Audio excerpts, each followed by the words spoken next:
कहीं भी जाओगे किसी से जुड़ोगे, संत के साथ जुड़ने से क्या मिलता है? हमें अपने समय का सदुपयोग करने की प्रेरणा मिलता है। हम अपने जीवन का सदुपयोग कैसे करें? समय का सदुपयोग करना हमारे बस की बात है। जन्म और मरण ईश्वर का अधीन है। कहा गया हानि लाभ जीवन मरण जस अपजस विधि। हाँ, हमारे हाथ में क्या है? समय का सदुपयोग। हम अपने समय का सदुपयोग कैसे करें? कैसे हमारा जीवन शैली होना चाहिए? किस तरह का हम दूसरे के लिए भी सोचें, दूसरे के लिए भी करें। पवित्र विचार, पवित्र सोच हमारे अंदर होना चाहिए। पवित्र कर्म हमें करना चाहिए ताकि हमारे इस मनुष्य जीवन का कल्याण हो सके। यह जीवन कल्याण करने के लिए मिला है, यह जीवन भोग भोगने के लिए नहीं मिला। यह जीवन सुख भोगने के लिए भी नहीं मिला। वह तो हर समय में सुख भोगता अपने अपने हिसाब से, लेकिन मनुष्य का जीवन मिला है कि आत्म कल्याण करो। और आत्म कल्याण का मार्ग यही है कि निष्काम कर्म। निष्काम कर्म क्या होता है और सकाम कर्म क्या होता है? देखिए, इस विद्यालय परिवार द्वारा जो इतने जोड़े का शादी किया गया, अरे अभी तक में पता नहीं हजारों परिवार का शादी कर चुके होंगे लोग, उससे ज्यादा भी किए, पर ये तो इनको जानते नहीं कि आसपास के गरीब लोग हैं, निर्धन लोग हैं, इनको इन्होंने बुलाया, सम्मान के साथ शादी किया। और शादी ही नहीं किया, मैं तो देखा एक एक सामान इनका ऐसा है कि नए घर में भी ये नए दंपति अगर जाकर जाएंगे तो उनको किसी चीज की आवश्यकता नहीं पड़ेगी। बर्तन से लेकर, कंबल से लेकर, बिस्तर से लेकर, छाता से लेकर, साइकिल, ओढ़ने का चीजें और जो है बिस्तर, हर चीज की इसमें व्यवस्था है। नया घर में जाकर आराम से अपने जो है गृहस्थी को बसा सकता है। इतने दूर तक सोचकर कितने रूप में सेवा करने का यह जो परिणाम है, यह बहुत ही भविष्य के लिए लाभकारी है।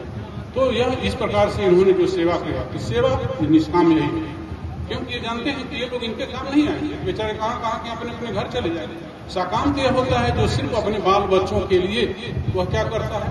धन संपत्ति जुटाता है, अपने बच्चों के लिए जोड़ता है, बटोरता है किसी भी प्रकार से करके। और वह यह जानता है कि यह मेरा बच्चा है, मैं बूढ़ा होऊंगा तो यह मेरे औषधि देगा, भोजन बुढ़ापा में सेवा करेगा, खाना खिलाएगा, मेरा देख रेख करेगा, तो वह सकाम होगा, वह निष्काम नहीं हुआ।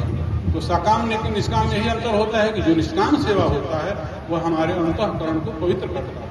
अंतःकरण पवित्र होने से क्या होता है? उसमें अच्छी सोच आती है, और अच्छा सोच वाला व्यक्ति भटकता नहीं है, वह सत्य के पथ पर नहीं जाता है, वह सत्य के पथ पर चलता है। सत्य के पथ पर जो चलता है, जो सत्य बोलता है, उसको शक्ति मिलती है, और अंतर में बैठे हुए उस देवता की प्रेरणा से वह सदगति को प्राप्त करता है। इसलिए सकाम निष्काम, यह निष्काम सेवा है। निष्काम सेवा करना चाहिए। हमें किसी की मदद करते हैं, किसी पर आशा नहीं रखना चाहिए। आशा दुख का कारण है। समाज में लोग मदद करते हैं, तो लोग मेरे से भी कहते हैं महाराज मैं तो सबको मदद करता हूँ, सबको सहयोग करता हूँ, लेकिन बदले में मुझे क्या मिलता है?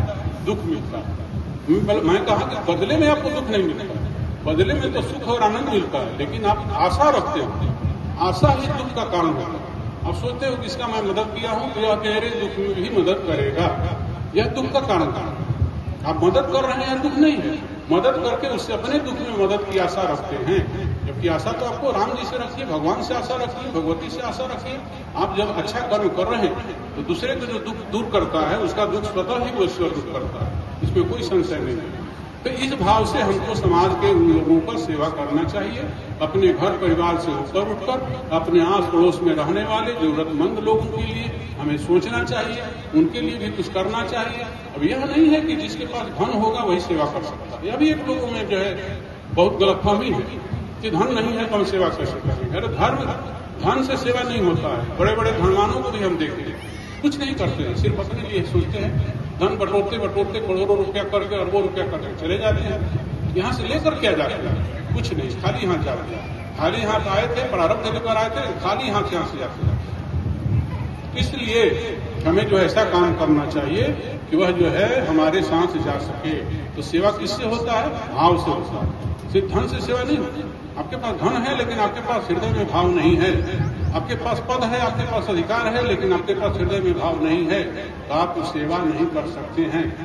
तो सेवा में भाव की प्रधानता है, और भगवान को पाने में भी भाव की प्रधानता है, भक्ति में भी भाव की प्रधानता है। किस भाव से आप किसको याद करते हैं उसी तरह का फल मिलता है।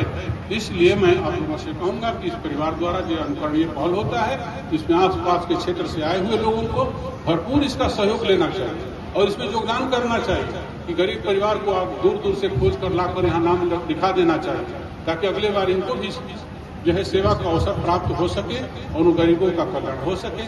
यह जो है मैं आप सभी आसपास से आए हुए धर्म बंधुओं से और लोगों से, गणमान्य लोग जो आए हैं उनसे भी यह निवेदन करूंगा और इस आशा पर भरोसा करूंगा कि हर व्यक्ति का कर्तव्य है कि हम किसी न किसी रूप में दूसरे की मदद कर सके, दूसरे के जो है दुख में काम आ सके, ऐसी धारणा अपने अंदर अवश्य ही बनाना चाहिए, तभी हमारे इस जीवन का कल्याण हो सकता है। और ज्यादा न बोलते हुए यही पर मैं अपनी वाणी को विराम करता हूँ।